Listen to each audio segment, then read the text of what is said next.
जल्दी जल्दी जुड़ जाइए।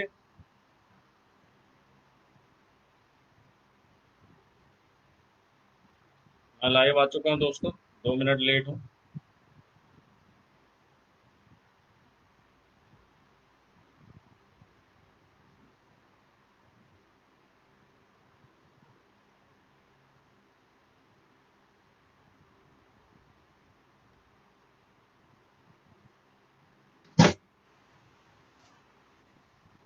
शेयर कीजिए ताकि ज्यादा से ज्यादा लोग आज लाइव को सुन सकें। आज के लाइव में मेरा खास विषय जो रहेगा वो नगर पंचायत के ऊपर रहेगा।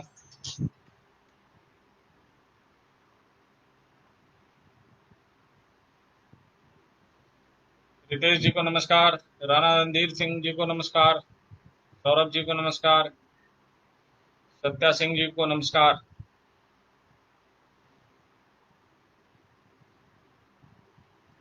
और ज्यादा से ज्यादा संख्या में जुड़ जाइए।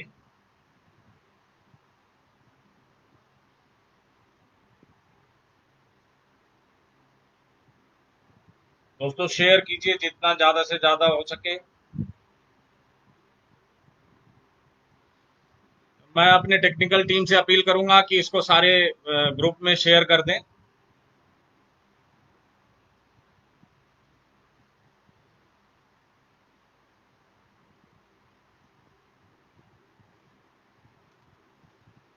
और इसका लिंक अपने व्हाट्सएप ग्रुप में भी शेयर कर दें। सारे पेजेस पे भी शेयर करें और अपने व्हाट्सएप ग्रुप में।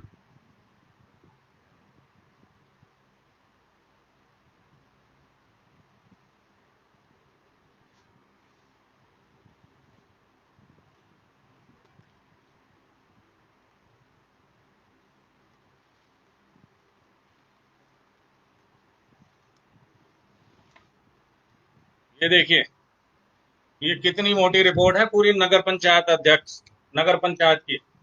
ये सारी आज 2009 से लेके रिपोर्ट जो है 2018 तक का हमने निकाला है। तो सारे रिपोर्ट पे आज चर्चा करेंगे हम।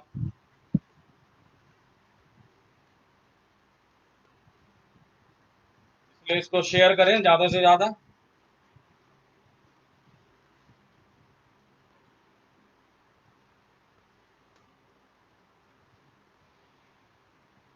आइए दोस्तों शुरू करते हैं। बागमती मैया को प्रणाम, बाबा भुवनेश्वर नाथ को प्रणाम, सारे बुजुर्गों को प्रणाम, छोटों को आशीर्वाद और दोस्तों को नमस्कार। भाइयों, मेरे प्रिय मित्रों,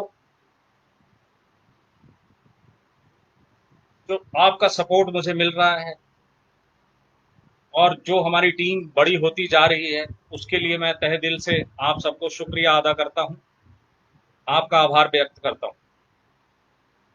आप लोगों ने मिलकर जो मुझे सहयोग और समर्थन दिया है, उसके लिए मैं शुक्रिया अदा करता हूं। दोस्तों, मैं कहना चाहूंगा, कोरोना बहुत तेजी से बिहार में बढ़ रहा है, इसलिए आप, मेरी बात हो रही थी अभी पीछे एसपी साहब से। एसपी साहब कह रहे थे कि लोग जो युवा हैं खासकर, वो सहयोग थोड़ा कम कर रहे हैं, वो बिना काम के भी बाहर निकलते हैं और फिर बहाना बनाते हैं। इस तरह की बातें आ रही थी। तो मैं आपसे ये कहना चाहता हूं कि जो पुलिस प्रशासन है शिवहर की, उसको आप मदद करें, उसको सपोर्ट करें।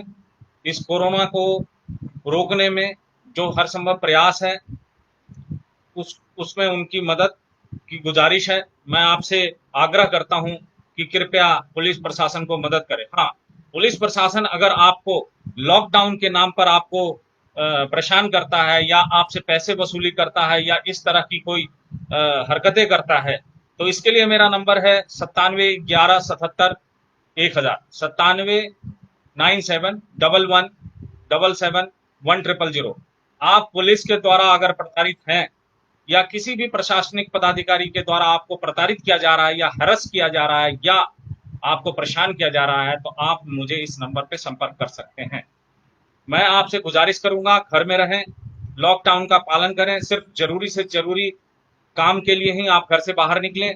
बातें तो हम ऑनलाइन भी कर लेते हैं, इंटरनेट के थ्रू तो कर ही रहे हैं। तो दोस्तों, सैनिटाइजर का यूज करें, सोशल डिस्टेंसिंग का पालन करें। अभी मेरे पास एक वीडियो आ रही थी, मुझे बोलना नहीं चाहिए, लोग इसे धार्मिक रूप दे देते हैं, मुझे बोलना नहीं चाहिए। कल जो है पहाड़पुर से एक तस्वीर आ रही थी मेरे पास, हालांकि मैंने उसको शेयर नहीं किया। उस तस्वीर में मैंने झंडा के नाम पर जो लोग त्योहार मना रहे थे, उनका उत्साह देख के मैं कुछ कहना नहीं चाहता, लेकिन फिर भी जिस तरीके से आप सोशल डिस्टेंसिंग का पालन नहीं कर रहे थे, वो आपके लिए बहुत खतरनाक है। और पहाड़पुर के लोगों से मैं आग्रह कर रहा हूं कि इस तरह के आयोजन से फिलहाल इस महामारी तक बचने की कोशिश करें। ये तस्वीर बहुत भयावह थी, जिस तरह की भीड़ वहां इकट्ठा थी, हो रहा था, और लोग बाग जैसे सोशल डिस्टेंसिंग के नियमों का की धज्जियां उड़ा रहे थे, ये वाकई चिंतनीय था और निंदनीय भी है। मैं इस बात का को प्रोत्साहित नहीं करूंगा, लेकिन धार्मिक प्रयोजन था, इसलिए मैं बहुत ज्यादा आपसे कोई शिकायत नहीं कर रहा, लेकिन आपसे ये आग्रह जरूर करता हूं कि आप इस तरह के आयोजन से फिलहाल महामारी तक बचने की कोशिश करें। चाहे कोई भी त्योहार हो, चाहे वो हिंदू मना रहे हो, चाहे मुस्लिम मना रहे हैं, किसी भी तरह की भीड़ को से बचने की कोशिश करें। सोशल डिस्टेंसिंग का पालन बहुत जरूरी है। ये प्रशासन भी इस तरह के चीजों में जल्दी इंटरफेरेंस नहीं करना चाहती है। तो आप लोग का ये कर्तव्य बन जाता है कि आप खुद ही सोशल डिस्टेंस और नॉर्म्स का पालन करें। फेस का मास्क का यूज करें, सैनिटाइजर का इस्तेमाल करें, साबुन का इस्तेमाल करें, कम से कम लोगों से मिलें। वैसे बीमारी खतरनाक नहीं है। गर्म पानी का इस्तेमाल करें, काढ़ा बनाएं तुलसी का, गिलोय का इस्तेमाल करें, गिलोय का काढ़ा पिए। इस तरह से अपनी इम्यूनिटी सिस्टम को, जो आपकी बीमारी से लड़ने की क्षमता है, उसको बढ़ाएं। खाली पेट ना रहें, किसी तरह का उपवास में अभी आपको इन्वॉल्व नहीं होना है। ये उपवास से बचे, क्योंकि इस तरीके से क्या होगा, आपकी जो प्रतिरोधक क्षमता है वो शरीर की गिर सकती है और बीमारी आपका पर अटैक कर सकता है, आप इसके चपेट में आ सकते हैं। दोस्तों, घबराने की जरूरत नहीं है। अगर आसपास कोई व्यक्ति कोरोना से संक्रमित हो जाता है तो उससे बहुत डर और भय की कोई जरूरत नहीं है। आतंक जैसा माहौल नहीं होना चाहिए।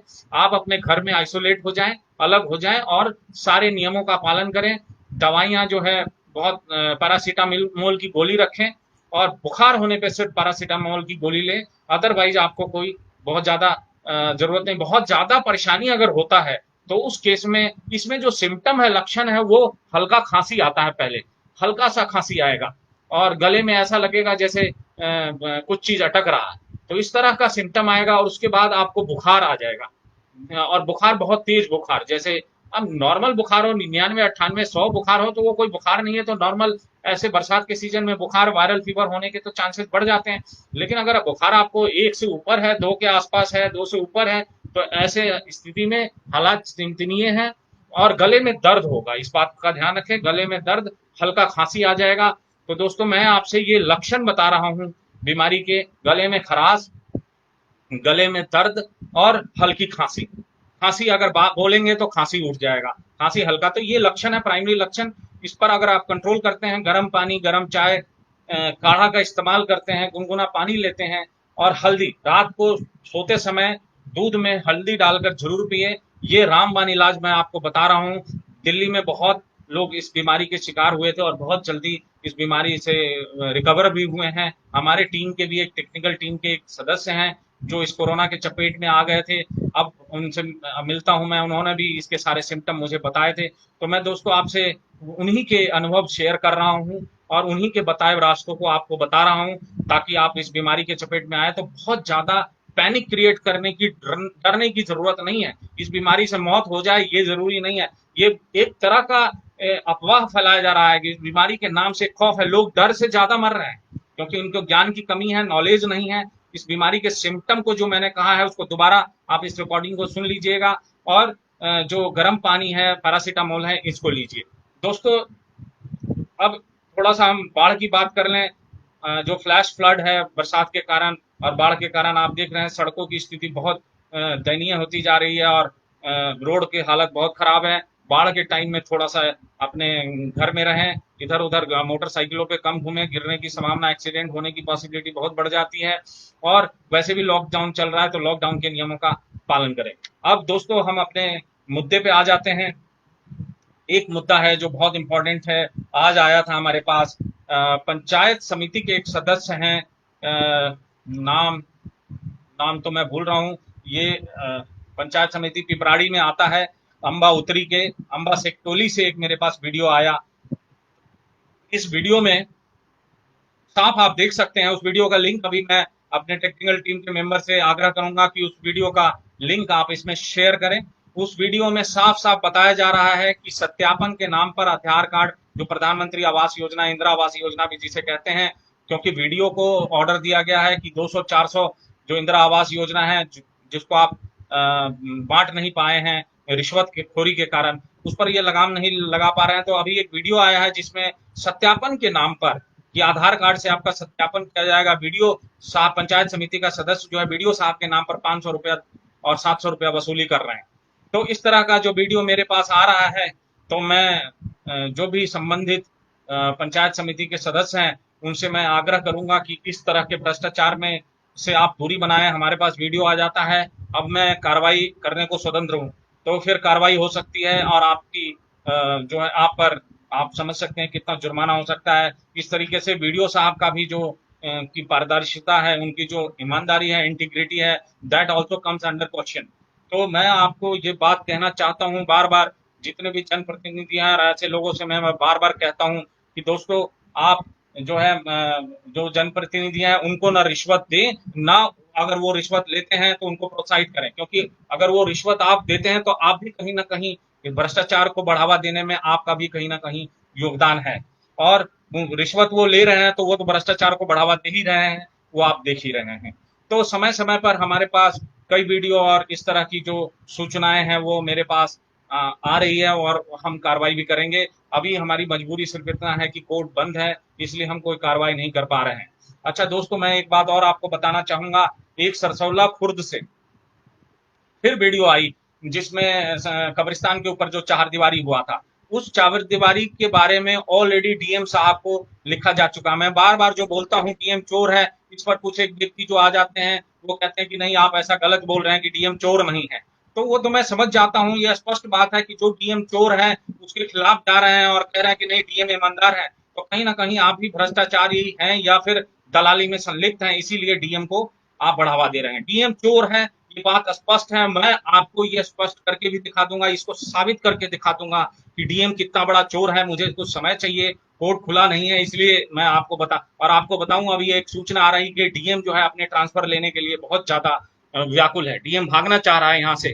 क्यों क्यों भागना चाह रहा है आप जानते हैं दोस्तों? वो इसलिए कि मैंने उसके ऊपर लगाम कसा हुआ है। उसके हर एक्टिविटी पे मेरी नजर है, हर चीज पे मैं नजर रखा हूँ, हर चीज पे क्वेश्चन पूछ रहा हूँ। अभी मैंने उस पर क्वेश्चन लगाया कि 11,500 व्यक्तियों को आपने 69 लाख रुपए का, जो 600 रुपए पर व्यक्ति के हिसाब से जो क्वारंटाइन सेंटर पे सामान बांटना था, उसके बाबत भी हमने आरटीआई लगा दिया है। कल वो आरटीआई डिस्पैच हो जाएगा।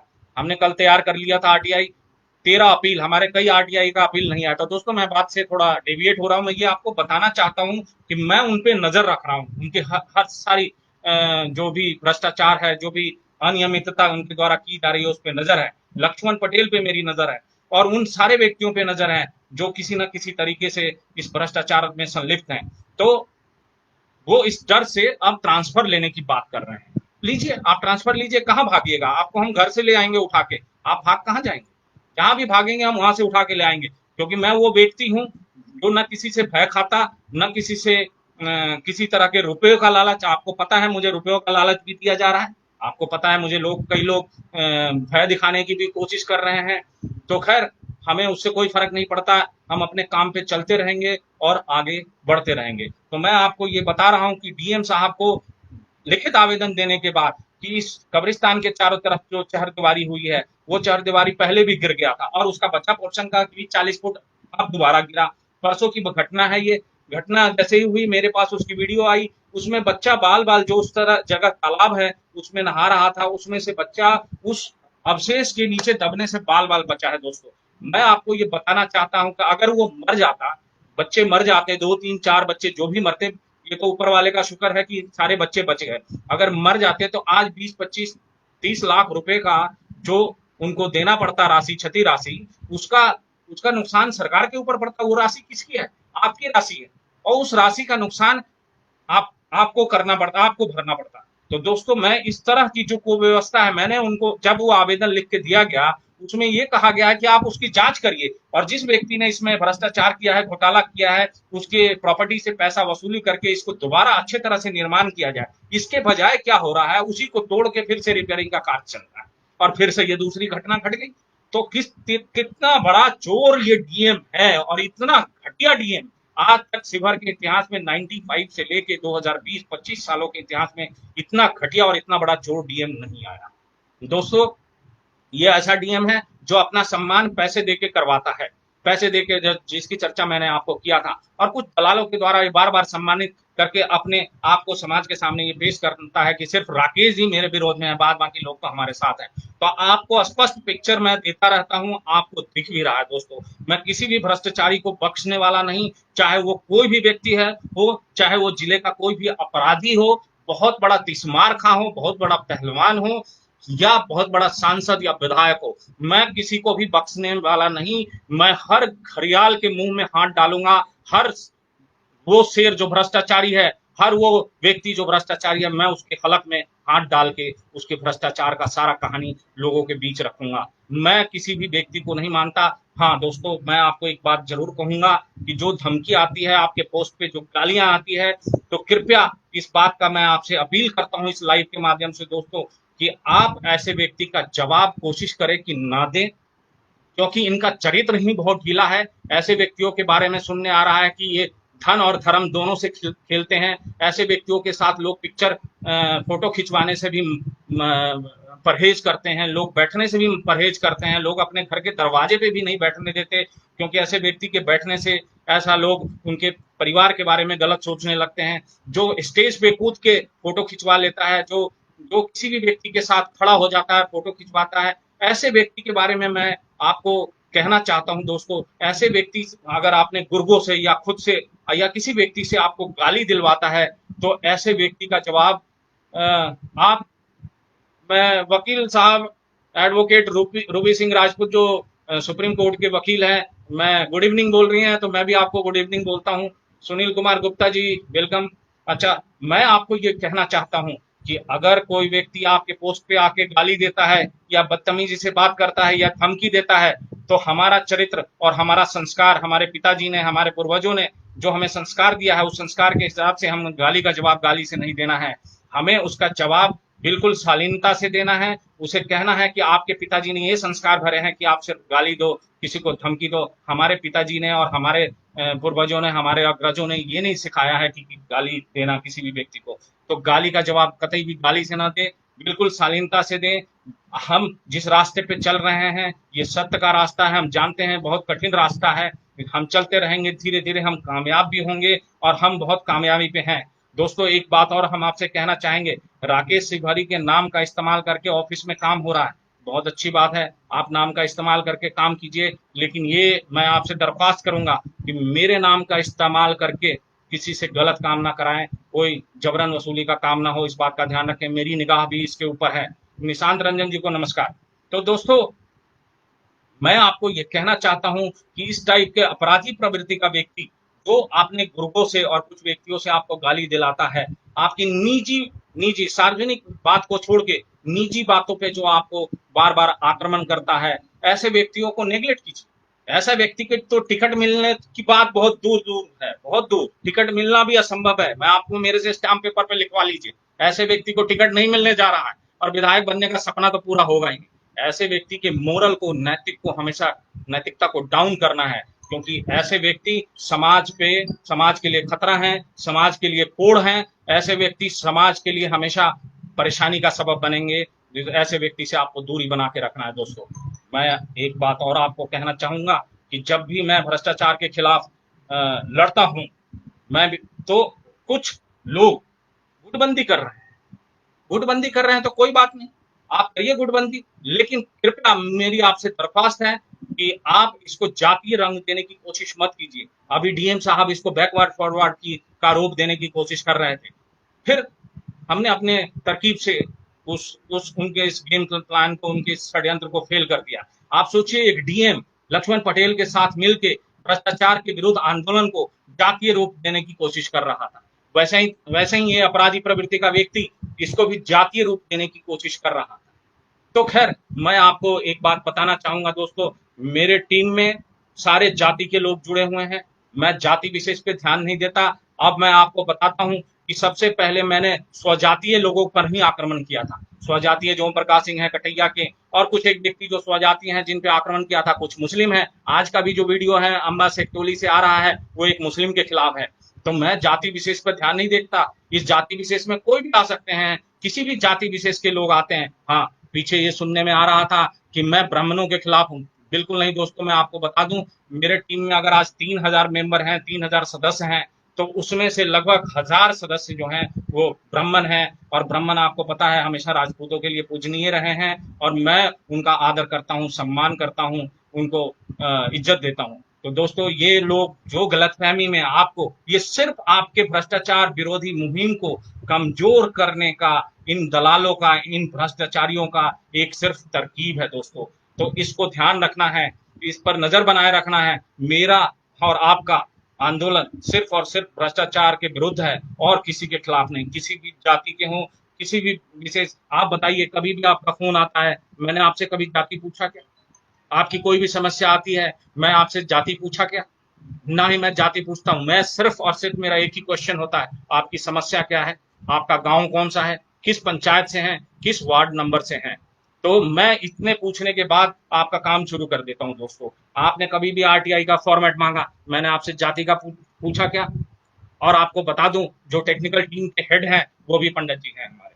तो मैं आपको एक चीज बता देता हूं, ब्राह्मण है और पूजनीय है, सदा मैं उनकी पूजा करता हूं और आगे भी करता रहूंगा। मैं हर एक जाति को एक समान और एक नजर से देखता हूं। मेरा दुश्मन और जिसको मैं नीची नजर से देखता हूं सिर्फ अपराधी और सिर्फ भ्रष्टाचारी और वो व्यक्ति है जो समाज के लिए अच्छा नहीं सोचता, जो अपने फायदे के लिए राजनीति का इस्तेमाल करना चाहता है दोस्तों। चलिए, बड़ी लंबी बात हो गई। अब एक बात और कहूंगा, मेरा फ्रेंड लिस्ट फुल हो गया है। मैं अपने टेक्निकल टीम के हेड से कहना चाहता हूं कि कृपया करके मेरे जो पेज है उसका लिंक इसमें शेयर कर दें, ताकि दोस्त अधिक से अधिक मेरे से जुड़ सके। और भ्रष्टाचार विरोधी के जो आज 7-8 ग्रुप चल रहे हैं, उस ग्रुप का भी लिंक इसमें शेयर कर दें, ताकि अधिक से अधिक लोग इसमें जुड़ सकें। अब आइए दोस्तों, मैं आपको आज का ये दिखाना चाहता हूं। आप देखिए कितनी मोटी किताब है, आप देख लीजिए। दूसरा मोटी किताब ये देखिए, ये 2009 से लेके 2018 तक का ये नगर पंचायत का हिसाब किताब है। 2009 से लेके 2018 तक का, कितनी मोटी किताब है ये आपके सामने है। आज मैं चिट्ठा खोलता हूं, नगर पंचायत में कितना चोर और कितने भ्रष्टाचारी लोग बैठे हैं, नगर पंचायत को लूट के खा गए। नगर पंचायत को दोनों हाथों से लूट रहे हैं दोस्तों। आप चुप रह सकते हैं, मैं नहीं रह सकता। मुझे पता है मेरे साथ जो युवा क्रांतिकारी दोस्त जुड़े हैं वो भी चुप नहीं है। जिस तरह वो कदम से कदम मिलाकर और ताल से ताल ठोक कर मेरा साथ दे रहे हैं, मैं उसके लिए सदैव उनका अनुग्रही रहूंगा। कुछ लोग हैं, कुछ लोगों की मजबूरी तो ये है कि वो सरकारी दफ्तर में काम करते हैं, खुल के सामने नहीं आ सकते। कुछ लोगों की मजबूरी ये है कि वो पढ़ाई कर रहे हैं, छात्र हैं, वो अपने करियर को नहीं खराब करना चाहते। और जो ये भय का माहौल बनाया हुआ है, तो कुछ लोगों की मजबूरी ये है, इसी तरह से ये राज करते हैं, भय का माहौल बना के, युवाओं को पीट के, युवाओं का मर्डर करके। और इस तरह से जो भय का माहौल ये शिवहर में चारों तरफ बना के रखते हैं दोस्तों। इस भय के माहौल को, इस भय के तंत्र को हमें तोड़ना है। और हम कैसे तोड़ेंगे? सिर्फ साथ होके, सिर्फ इकट्ठे। जी दोस्तों, मैं आपको ये कहना चाहता हूं, ये जो चिट्ठा लाया हूं मैं नगर पंचायत का, वो चिट्ठा मैं आपको धीरे धीरे सुनाता हूं। पहले मैं आपको 2009 से लेके 2013 तक की कहानी सुनाता हूं। ध्यान से सुनिएगा, कागज और कलम ले लीजिए और इसको नोट कीजिए। आपको ये जानकारी होना बहुत जरूरी है। नगर पंचायत में कितना पैसा आता है, किस पैसे का कहाँ इस्तेमाल हो रहा है, टैक्स के रूप में कितना पैसा आता है, ये जानकारी आपको नहीं मिल पाएगी। बहुत मुश्किल से ये मैंने जानकारी निकाला है। जैसा कि आपको मैं बताया पहले पिछले लाइव में कि मैंने जब इनसे कुछ सूचना मांगी तो 2 लाख रुपए का इन्होंने मुझसे वो मांग लिया कि 2 लाख रुपए आप जमा कराइए। 2 लाख रुपए पेज के प्रिंटिंग का कॉस्ट है।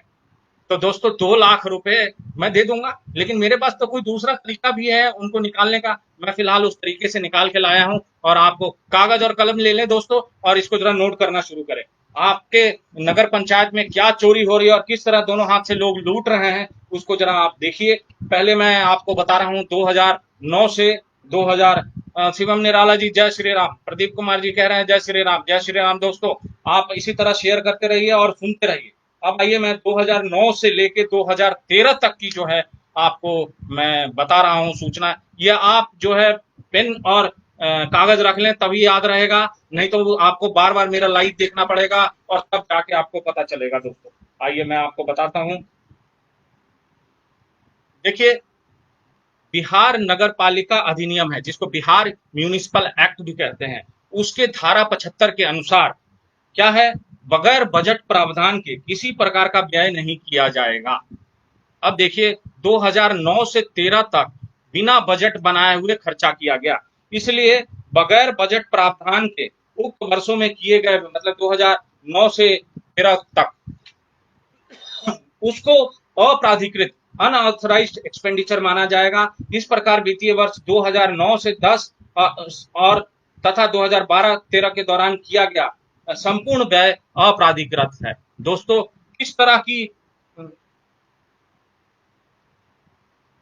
कोई बात नहीं अजय जी, नहीं देख रहे हैं तो मेरा रिकॉर्डिंग, अजय जी कह रहे हैं कि मैं आपका लाइव नहीं देख पा रहा हूं, समस्या है, अभी उस समस्या पे भी आऊंगा, आप जरा इसको बाद में देखिएगा। नगर पंचायत के लोग किसी तरह 9 लाख रुपया जो है मोबाइल टावर से टैक्स लेना था, अभी तक नहीं ले पाए हैं। तो इस तरह की व्यवस्था चल रही है, किस तरह की अनियमितता है नगर पंचायत में, उसका मैं पोल खोल रहा हूं। तो जिस तरह आप देखना है तो आप बाद में देख लेना। मैं समझ रहा हूं कि हमारे लाइव में 150 से ऊपर लोग होते थे देखने में, आज कम है। इसकी समस्या कहीं ना कहीं नेटवर्क की है, बाढ़ की समस्या है, बारिश की समस्या है, बिजली की भी समस्या है। तो मैं आपको बताना चाहता हूं कि 2009 से 2013 तक जो पैसा खर्च किया गया है वो बिना बजट के किया गया है। ये 4 साल की अनियमितता देखिए।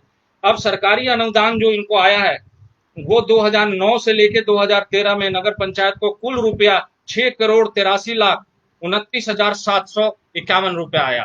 6 करोड़ 83 लाख रुपया इनको 2009 से 2013 में आया। अब आइए, अब कितने पैसे का को रोक के रखा गया, इनको काम नहीं किया। ये मैं जो सूचना आपको बता रहा हूं 2009 से 2013 तक में निधि का अवरोधन किया गया, 87 लाख रुपए को रोक के रखा गया, काम नहीं किया गया। वो 87 लाख रुपया किस किस मद में खर्च करना था? राष्ट्रीय गंदी बस्ती योजना इसको साफ करने के लिए करना था, स्वच्छता के लिए यूज करना था, इंटीग्रेटेड डेवलपमेंट के लिए करना था। स्वर्ण जयंती स्वरोजगार योजना में इनको 73,300 रुपए खर्च करने थे, वो भी नहीं खर्च किया। इंटीग्रेटेड डेवलपमेंट के नाम पर इनको 6 लाख रुपया खर्च करना था, वो नहीं किया। तो ये अनियमितता आप देख सकते हैं। ये ऑडिट रिपोर्ट है जो मेरे पास है, मैं ऑडिट रिपोर्ट से आपको बता रहा हूं 2009 से 2013 तक। अब आइए, विभिन्न प्रकार के जो करों को लगाना है, आप बिहार म्यूनिसिपल एक्ट के जो डिफरेंट अधिनियम है, धारा है, उसमें देखिएगा 127 से लेके 142 तक, 127 से लेके 147 तक, इसमें विभिन्न करों जो टैक्स है उसका वसूली करना था। होल्डिंग टैक्स था, इंटरटेनमेंट टैक्स था, विज्ञापन कर था। इन सब टैक्स की वसूली नहीं हुई है। दोस्तों मैं आपको बताऊं कि सरकारी भवनों से बकाया जो होल्डिंग टैक्स है वो वसूली नहीं हुआ। लगभग 5.5 लाख रुपए की वसूली नगर पंचायत अध्यक्ष की तरफ से, नगर पंचायत की तरफ नहीं किया गया है। तो बहुत सारी चीजें हैं जो मैं आपको बताऊंगा। 2009 से 13 में मोबाइल टावरों से जो टैक्स की वसूली करनी थी वो लगभग 7.5 लाख रुपए का मोबाइल टैक्स का वसूली करनी था, जो नहीं किया गया। एक पिन का वो टिकट लगाया जाता है साइकिल पे, रिक्शा पे, टमटम पे, ठेला पे, टायर गाड़ी पे, उसको लगाने में इन्होंने जो है घोटाला किया है, बहुत बड़ा घोटाला है। उसमें भी लगभग 8-9 हजार रुपए का घोटाला उसमें भी किया है। दोस्तों मैं आपको बताऊंगा कि खर्चा ज्यादा दिखा रखा है और आमदनी कम। स्टाम्प पेपर देखिए, आपको इंडियन रजिस्ट्रेशन एक्ट के 17 और 18 धारा देखेंगे तो उसमें जरूरी है कि आप पर्टिकुलर जो है कोई भी अगर अग्रीमेंट हो रहा है तो उसको स्टाम्प पेपर पे करना है। दोस्तों जानकारी के अभाव में लोग सादे कागज पे अग्रीमेंट करते हैं जो कि वैलिड नहीं है। 17 धारा और 18 धारा इंडियन रजिस्ट्रेशन एक्ट का देखेंगे तो उसमें साफ स्पष्ट रूप से धारा 17 में कहा गया है कि इन इन चीजों का जब भी आप कागज बनाएंगे, डीड बनाएंगे, तो इन डीड में आपको स्टाम्प पेपर का यूज करना पड़ेगा। स्टाम्प पेपर का यूज नहीं करने से इनको लगभग 93,000 रुपए का नुकसान हुआ है 2009 से 2013 में। अब आइए, इनको ढुलाई के लिए, जैसे सामान जब कंस्ट्रक्शन वर्क चल रहा होता है, निर्माण का कार्य चल रहा होता है, तो निर्माण कार्य में जो ढुलाई के नाम पर इन्होंने 40 लाख रुपए खर्चा दिखा रखे हैं लेबर के द्वारा, जबकि आपको उसके बाबत इनसे रसीद मांगा गया, इनसे नाम मांगा गया, तो ये नहीं दे पाए। तो ये 40 लाख रुपए का ये घोटाला। और आप देखें, इनसे फॉर्म एम और एन मांगा गया कि आप बताइए कि ढुलाई में 40 लाख रुपए खर्च कैसे हुए, तो वो नहीं दिया गया। अब आइए, मैं आपको एक बहुत इंपॉर्टेंट सूचना दे रहा हूं। मार्केट कम्प्लेक्स बनाने का 99 में, सन 1999 में मार्केट कम्प्लेक्स बनना था। उस मार्केट कम्प्लेक्स का जो प्राकलन था, वो प्राकलन 14 लाख रुपए का था, जिसको इन्होंने 2000 तक में अधूरा बना के 6 लाख रुपए का खर्चा दिखा के अधूरा बना के छोड़ दिया। अब इसको बनाने में इनको खर्चा जो है, एक देरी होने की वजह से 10 साल की देरी हो गई है। बन के 2010 में तैयार हुआ। उस देरी से उस मार्केट कम्प्लेक्स के बनने, मार्केट कम्प्लेक्स कहाँ बनना था? ये मार्केट कम्प्लेक्स जो आपका रजिस्ट्री ऑफिस है, कर्मचारी भवन के पीछे मार्केट कम्प्लेक्स बनना था दोस्तों। इस मार्केट कम्प्लेक्स के बनने में देरी की वजह से जो प्राकलन 14 लाख रुपए का था, उस पर 17 लाख रुपए का खर्चा आया, और इसमें 19 कमरे बनाए गए। बड़े कमरे से इसमें 3 बड़े कमरे और 16 छोटे कमरे बनाए गए, और 3 बड़े कमरे का किराया 1000 रुपए पर कमरा था, और जो छोटे कमरे थे उसे 700 रुपए पर कमरा किराया लेना था। इसके देरी की वजह से देखिए कितने का नुकसान हुआ, 17,13,000 रुपए का नुकसान हुआ। तो इस तरह की मार्केट कम्प्लेक्स बनने में सिर्फ देरी से 10 साल, एक मार्केट कम्प्लेक्स को बनने में 10 साल लगता है। देखिए नगर पंचायत अध्यक्ष किस तरीके से, नगर पंचायत जो है किस तरीके से काम कर रहा है। इस देरी की वजह से नगर पंचायत को 17 लाख रुपए का नुकसान भरना पड़ा। अब आइए, अब आपको एक बहुत इंपॉर्टेंट सूचना बताऊं कि जो हमारा कोड है, पीडब्ल्यूडी कोड, वो ये कहता है कि अगर कोई टेंडर आप निकालते हैं और टेंडर पर एक ही आदमी टेंडर भरता है, जो कि इनका आपको पता है सेटिंग है, ये जब भी कोई टेंडर निकालते हैं तो एक ही टेंडर आता है। एक टेंडर को कैंसिल करके दोबारा टेंडर निकालना होता है, एक से अधिक टेंडर उस पर आने चाहिए एप्लीकेशन। तो इन्होंने क्या किया है, सारे अनियमितता को करते हुए आप देखेंगे कि इन्होंने 2009 से 13 में 35 लाख रुपए का टेंडर जो है, एकल टेंडर पास किया। एक ही आदमी को इन्होंने सिर्फ और सिर्फ एक व्यक्ति एक एप्लीकेशन पर टेंडर इशू कर दिया। मतलब कमीशन मिला, दलाली मिला, इन्होंने दे दिया टेंडर। इनको क्या करना है, नियम बन रहा है, नियम लागू हो रहा है या नहीं हो रहा है। और 35 लाख रुपए का इन्होंने एकल निविदा पे इन्होंने टेंडर इशू कर दिया है। ये भ्रष्टाचार है, ये अनियमितता है। इसमें कमीशन मिला होगा इसलिए दिया। निम्न गुणवत्ता का कार्य 2009 से 13 में, एक वार्ड संख्या 15 है इस्लामपुर में, इस्लामपुर से रोड बनना था शौकत अली के घर तक, पीसीसी का कार्य होना था। इसमें निम्न गुणवत्ता का कार्य किया गया, लगभग 7.5 लाख रुपए का। इसमें एक व्यक्ति है जिनको आप जानते हैं, नाम नहीं लेना चाहूंगा, ये इसमें शामिल है इस भ्रष्टाचार में। ये रोड जो है आपको बना था शौकत अली के मकान तक, इस्लामपुर वार्ड नंबर 15 से में, इस्लामपुर से शौकत अली के घर तक। इसमें निम्न गुणवत्ता का 7.5 लाख रुपए का काम हुआ है। अब आइए, मापी पुस्तिका, उसमें गलत प्रविष्टि की वजह से इनको 1 लाख रुपया, नाप जितनी नापी करके, देखिए हमारे जो इंजीनियर है वो क्या करते हैं, इंजीनियर को जितना काम हुआ है उतना नापी करके भुगतान करना होता है, और पैसे लेके ये नापी भी ज्यादा कर देते हैं। इसकी वजह से ये साफ लिखा हुआ है कि इनको 1,06,000 रुपया का अधिक भुगतान किया गया, जिसके भुगतान की रसीद अभी तक वसूली नहीं हो पाई है दोस्तों। इसके अलावा अब आइए, मैं आपको बताता हूं, एक कबीर अंत्येष्टि योजना है। कबीर अंत्येष्टि योजना में क्या होता है कि आपको जो अंत्येष्टि करने के लिए पैसे दिए जाते हैं, कफन के लिए पैसे दिए जाते हैं, और इसमें 78 रुपया जमा पड़ा हुआ था जो बैंक खाते में किया गया था, और 78,000 रुपया खर्चा है एग्जैक्टली। बट इन्होंने कबीर अंत्येष्टि के नाम पर 90,000 रुपया, 78,000 जमा था, और हाँ 78,000 के बदले इन्होंने 87,000 खर्चा दिखाया है दोस्तों। कबीर, अब देखिए ये कफन का पैसा भी खाते हैं, नगर पंचायत जो है कफन का पैसा भी खा गई।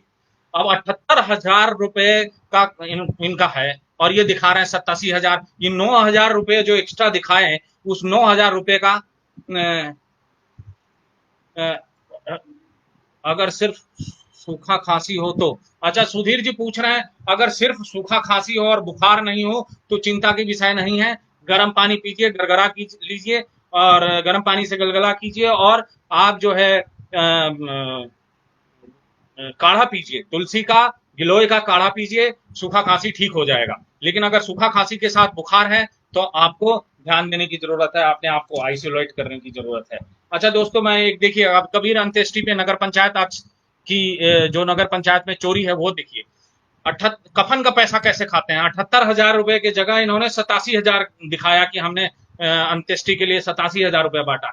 तो और साफ लिखा है ऑडिट रिपोर्ट में कि कबीर अंत्येष्टि के लाभार्थियों को इस तारीख 10/12/2011 को 78,000 के विरुद्ध 87,000 वितरण किया गया था। 9,000 का अधिक वितरण किया गया जो संदेहास्पद था। साफ स्पष्ट ऑडिट रिपोर्ट में लिखा गया कि संदेहास्पद है। अच्छा दोस्तों, मैं एक चीज बताऊं, डेली वेजेज वर्कर जो दैनिक मजदूर होते हैं उनके बहाली पे रोक है, उनसे आप काम नहीं करा सकते हैं नगर पंचायत में। अगर आपको दैनिक मजदूर चाहिए तो आपको टेंडर इश्यू करना पड़ेगा, और टेंडर भी एकल निविदा नहीं होना चाहिए, कई एप्लीकेशन आना चाहिए, उस पर सुनवाई होना चाहिए। इन्होंने देखिए क्या घोटाला किया है, 2009 से लेके 2013 तक इन्होंने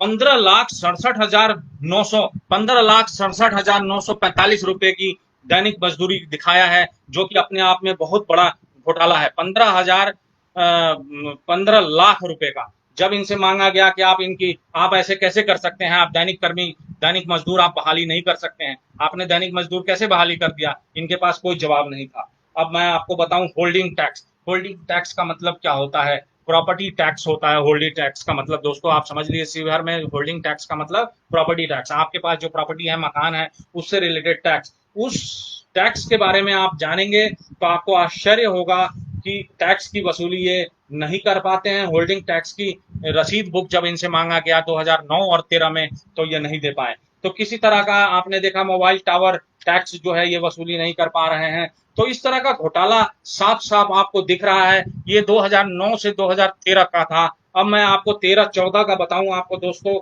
13-14 में इन्होंने देखिए क्या है, जो एक मैंने आपको बताया था, शिवहर मुख्य चौक से श्याम जनरल स्टोर तक जो स्लैब के साथ आरसीसी नाला का निर्माण कार्य पूरा करना था, तोड़कर किया जाना था। तो तोड़ने के दौरान नए सिरे से कार्य कराने में कार्य की मात्रा में वृद्धि हुई। जो कार्य पूर्ण करने हेतु भुगतान किया गया, भुगतान की गई राशि प्रशासनिक स्वीकृति, तकनीकी स्वीकृति इकरारनामा की राशि के अंदर है मापी पुस्तिका। अच्छा ठीक है, तो इन्होंने ये सब जो काम किया है ये देखिए। और दोस्तों मैं अब आपको आगे ले चलता हूं। अब देखिए, अब 2014 और 15 का मैं आपको ऑडिट रिपोर्ट दे रहा हूं, उसको देखिए और आप खुद ही फैसला कीजिए कि किस तरह का चोरी नगर पंचायत में चल रहा है और किस तरह का इन्होंने चोर बाजारी मचा रखा है। इसमें आप देखिए, मोबाइल टावर से जो टैक्स लेना था, मोबाइल टावर टैक्स, वो 8,70,000 रुपए की 2015-14-15 तक बकाया था। आखिर क्या मुसीबत है, क्या समस्या है जो आप मोबाइल टावर टैक्स नहीं वसूल पाते? क्या आपकी कोई सांठ-गांठ है? क्या आपकी मोबाइल टावर कंपनियों से कोई मिलीभगत है? ये तो तय है, क्योंकि हर साल के मैं ऑडिट रिपोर्ट देख रहा हूं, हर साल के ऑडिट रिपोर्ट में यही आ रहा है कि मोबाइल टावर टैक्स की, होल्डिंग टैक्स की वसूली आप नहीं कर पा रहे हैं। तो होल्डिंग टैक्स की वसूली तो चलिए कुछ हद तक राहत है आम जनों को, वहां के पब्लिक को, लेकिन आपके राजस्व का नुकसान है। तो ऐसा क्यों कर रहा है, कि क्यों किया जा रहा है इस तरह की निष्क्रियता नगर पंचायत की तरफ से, क्यों? और नगर पंचायत अध्यक्ष बैठ के क्या कर रहे हैं, वो क्या लूडो खेल रहे हैं? उन्हें नहीं पता कि आपका मोबाइल टावर टैक्स जो है लगभग 8.5 लाख रुपया बकाया है और अभी तक आपका वसूली नहीं हुआ है। होल्डिंग टैक्स की वसूली नहीं हुआ है, जो प्रॉपर्टी टैक्स है। अब आइए मैं आपको दिखाता हूं कि जो आपका 2014-15 में आप देखेंगे कि 61,40,000 रुपया इन्होंने हुडा को दे दिया था कंस्ट्रक्शन ऑफ ऑफिस बनाने के लिए नगर के अंदर, 61,40,000 रुपया। और इस रिपोर्ट में साफ लिखा है कि इस रिगार्डिंग जब इनसे प्रूफ मांगा गया कि काम की शुरुआत आपने 61,40,000 रुपए की राशि एडवांस में किसी कंपनी को नगर पंचायत के अंदर ऑफिस बनाने के लिए दे दिया, तो आपने उससे आपसे प्रूफ मांगा गया तो आप कोई प्रूफ नहीं दे पाए। 61,40,000 रुपया देखिए कितनी बड़ी राशि है। मैं आपको बताना चाहूंगा 2014-15 का बजट क्या था। 2014-15 का बजट 10 करोड़ 67 लाख रुपए था, 10 करोड़ 67 लाख रुपए, और जिसमें इन्होंने खर्च किया है 2014-15 में मात्र 6 करोड़ 76 लाख रुपए। दोस्तों मैं आपको बताऊंगा इतना बड़ा गैप है, लगभग 3 करोड़ 91 लाख रुपए इनके बचे रह गए, इस्तेमाल नहीं कर पाए। आपके पास राशि होने के बाद, जबकि आपका टैक्स का पैसा नहीं आया, होल्डिंग टैक्स नहीं आया, मोबाइल टावर टैक्स नहीं आया, और आपके पास 10 करोड़ 67 लाख रुपए आपके बैलेंस में है, उसके बाद भी आप सिर्फ और सिर्फ 6 करोड़ 75 लाख रुपया खर्च कर पाते हैं, और आपके उस साल में आपके पास बचा रह जाता है 3 करोड़ 91 लाख रुपया। किस तरह की निष्क्रियता है दोस्तों, आप देखिए कि आपके पास पैसे हैं, आपके पास सब कुछ है, उसके बावजूद भी काम नहीं हो पा रहा है। तो आप सिर्फ बड़े बड़े गाड़ियों में घूमेंगे, बड़े बड़े बंगले में रहेंगे, आलीशान मकान बनाएंगे, सिर्फ अपने पे ध्यान रहेंगे। अगर आपके बस का नहीं है तो नगर पंचायत अध्यक्ष का पोस्ट आप छोड़ सकते हैं, कोई और व्यक्ति जो सबल है, जो सक्षम है, जो कार्य करने के लिए आना चाहता है, आप उसको अवसर दें ताकि उस तरह का काम कराएं। इस तरह की जो व्यवस्था है उसको देखिए। अब मैं आपको बताना चाहूंगा, stamp duty amount 34 lakh, sorry 34,200 रुपए का स्टाम्प ड्यूटी जो है वो कम लिया गया, नहीं आ पाया। और रेंट का पैसा जो है 11,650 रुपए रेंट के पैसे नहीं आ पाए। तो इस तरह का, हाँ आतिकुर रहमान जी को नमस्कार। डीएम तो चोर है, महाचोर है। डीएम को जूते की माला पहनाने की तैयारी करनी है, डीएम का पुतला भी दहन करना है। दोस्तों ये दोनों काम मुझे करना है, डीएम को जूते का माला पहनाना और डीएम के लिए पुतला दहन, डीएम का पुतला दहन, ये दोनों काम शिवर में होना बहुत जरूरी है। जब तक नहीं होगा तब तक ये नहीं सुधरेंगे। अब आइए, टैक्स का जो आउटस्टैंडिंग अमाउंट है वो कितना है, 30,47,000 रुपया टैक्स का नहीं आया है पैसा। ये 2014-15 का रिपोर्ट बता रहा हूं मैं आपको। 2014-15 में 30,47,000 टैक्स का पैसा वसूली नहीं हो पाया। मोबाइल टावर से 5 लाख रुपए टैक्स नहीं आ पाए। एडवांस, तो ये सब समस्या है। देखिए टैक्स 30 लाख रुपए नहीं आया, मोबाइल टावर से लगभग 5 लाख रुपए की वसूली नहीं हो पाई, और स्टाम्प ड्यूटी का नुकसान हुआ, और 61,40,000 रुपया आपने एडवांस में दे दिया, जिसके काम ऑफिस, नगर पंचायत में ऑफिस बनाने के लिए, जिसका आपके पास कोई प्रूफ नहीं। तो ये एक ऑडिट रिपोर्ट था जो मैंने आपको 3 सालों का था, ये 2009-10 से लेके ये 14-15 तक का, 2009 से लेके 14-15 तक का बताएं। अब दूसरा सुने, बहुत लंबा है दोस्तों, मैं अगर इसको सुनाने लगूं तो बहुत टाइम वेस्ट होगा। अब मैं 2015 से लेके और जो अब तक का रिपोर्ट है ये मैं अपने नेक्स्ट लाइव में करूंगा दोस्तों, और आपको बताऊंगा कि किस तरीके से पैसे की चोरी नगर पंचायत में किया जा रहा है, और किस तरह से ये पैसे लूटकर अपना आलीशान मकान, आलीशान बंगला और हर तरह के सुख सुविधा को ये भोग रहे हैं। तो दोस्तों इन चीजों को अगर जब आप जानेंगे, अगले बार फिर लाइव में आप पेन और पेपर लेके बैठेंगे, मैं आपको टोटल अमाउंट बताऊंगा कि कितने अमाउंट का बजट है, कितना खर्च होता है और कितना बच जाता है। और कई बार तो ऐसा है पूरा का पूरा पैसा साफ हो चुका है, तो कागज ही नहीं है इनके पास दिखाने के लिए। तो इस तरह का जो व्यवस्था है नगर पंचायत के अंदर, आप नगर पंचायत की व्यवस्था को देखकर आप खुद समझ सकते हैं कि किस तरह की कुव्यवस्था है, किस तरह से पैसे को दोनों हाथों से लूटा जा रहा है, किस तरह का एक सिंडिकेट चलाया जा रहा है, किस तरह का की भय की भावना जो है युवाओं में और आम जनों में पहुंचाया जा रहा है। तो दोस्तों मैं ये कहना चाहता हूं, किसी भी तरह की भय नहीं, किसी भी तरह का जो ये समीकरण है, जो इस तरह के समीकरण और सिंडिकेट बनाया गया है, इसको तोड़ने की जरूरत है। मर्डर जो होता है इससे आप घबराए नहीं, ये कुछ नहीं कर पाएंगे। आप एक हैं तो ये आप पर भारी पड़ते हैं, आप जब अनेक बनेंगे तो इनका कुछ नहीं चलने वाला दोस्तों। तो मैं आपको बार बार ये कहता हूं दोस्तों कि आप संगठित हो, आप एकजुट हो, तो वो दिन दूर नहीं जो आप अपने मुहिम में कामयाब होंगे और ये भ्रष्टाचार को सिभर के उस जमी से मिटा सकेंगे।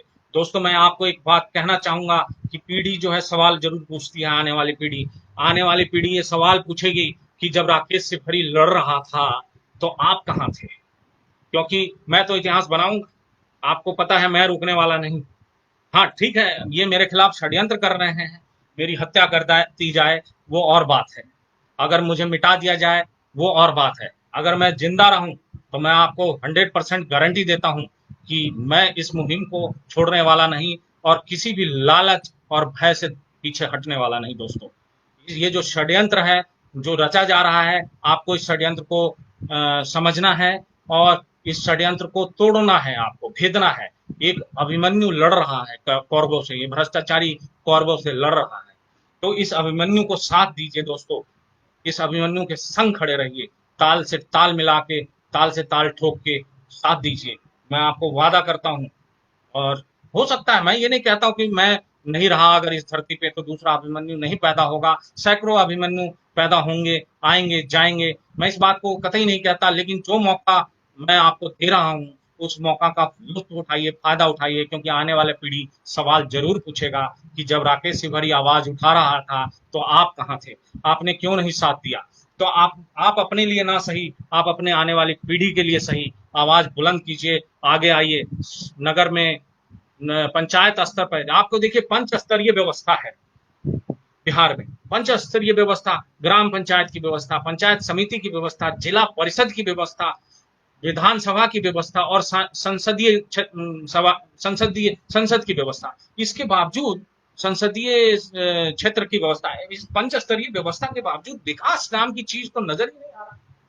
ये तो ऐसा लगता है कि विकास नाम का आदमी तो कोई इनकाउंटर हो गया शिवर से।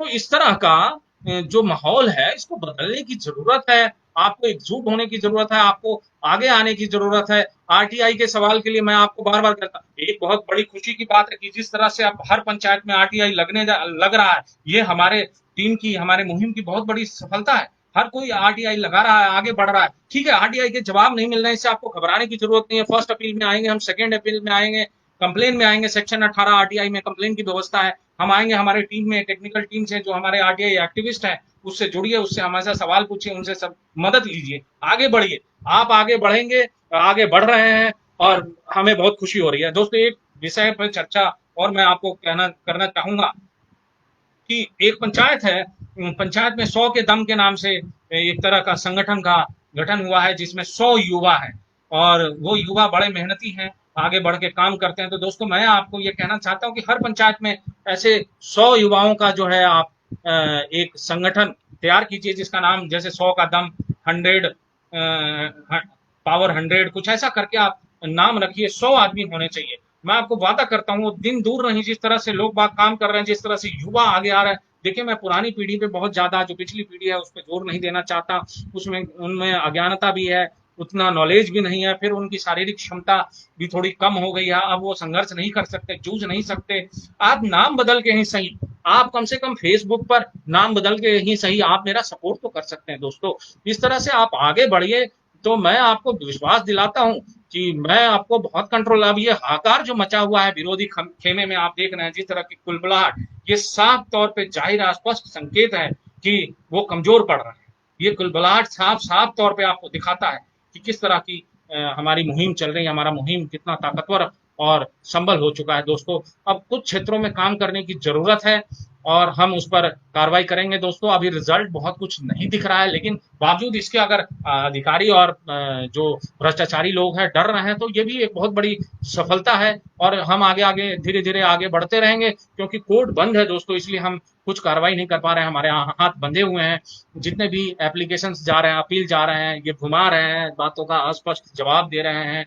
हम उस पर भी आगे फिर अभी अपील लगाया हमने, 13 अपील अभी भेजा है, 13 अपील हमारा बन के तैयार है, जो कल पोस्ट हो जाएगा। तो इस तरह की जो व्यवस्था है ना, वो आप कुछ एक दिनों में आप इस व्यवस्था को संभाल नहीं सकते, कुछ एक दिन में आज व्यवस्था को ठीक नहीं कर सकते। अच्छा दोस्तों, मैं एक बात पर और आपसे चर्चा करना चाहूंगा। जो बकरी शेड पे अभी मैंने देखा है कि बेलवा पंचायत में, बसैया पंचायत से काफी ये सूचनाएं आ रही है कि बेलवा पंचायत में और बसैया पंचायत में है जो बकरी शेड के नाम पर काफी घटिया मटेरियल का इस्तेमाल किया गया है। इसके बारे में विस्तार से चर्चा हम अपने अगले लाइव में करेंगे। बार बार दोस्तों, मैं आपसे कहता हूं, मुझे वीडियो भेजें, मुझे फोटो बना के भेजें और मैं अपने लाइव में इसकी चर्चा जरूर करूंगा, क्योंकि हमारे लाइव का जो असर है वो बहुत धारदार होता है दोस्तों। आपको पता है, हमारे जो पोस्ट का असर है वो बहुत धारदार होता है दोस्तों, आपको पता है। तो इस तरह से हम आगे बढ़ते रहेंगे और आप अपने मुहिम में हम सफल होंगे दोस्तों। एक दिन हमें पूरा है विश्वास, मन में है विश्वास, हम होंगे कामयाब एक दिन, एक दिन। तो दोस्तों, इसके साथ मैं अब आज की बातों पे विराम देना चाहूंगा। बहुत ज्यादा अच्छा, एक बात और कहना चाहूंगा। अगर आपसे इंदिरा आवास योजना के नाम पर कोई भी 500-700 रुपए मांगता है, तो आप जो है नहीं दें, बिल्कुल मना करें। किसी भी तरह का राशन कार्ड के नाम पर अगर पैसे मांग रहा है, किसी भी तरह का पैसा, मैं बिल्कुल सख्त खिलाफ हूं। किसी भी तरह का पैसा नहीं बटना चाहिए, नहीं देना है। मैं समझ रहा हूं बिजली की कमी है और इस जो टावर है वो ठीक से काम नहीं कर रहा है, तो इसकी वजह से आप बहुत ज्यादा संख्या में मुझसे नहीं जुड़ पा रहे हैं। कई तरह की पुल जो है अभी बहने की तहने की समस्या हमें सुनने में आ रहा है। इस सब के बारे में विस्तार से मैं अपने अगले लाइव में चर्चा करूंगा। तब तक के लिए पोस्ट पर आप थोड़ी शालीनता बनाए रखें, गाली देने वालों का जवाब गाली से ना दें। और इसके साथ ही मैं अपनी बातों को विराम देना चाहूंगा। जय हिंद, जय भारत।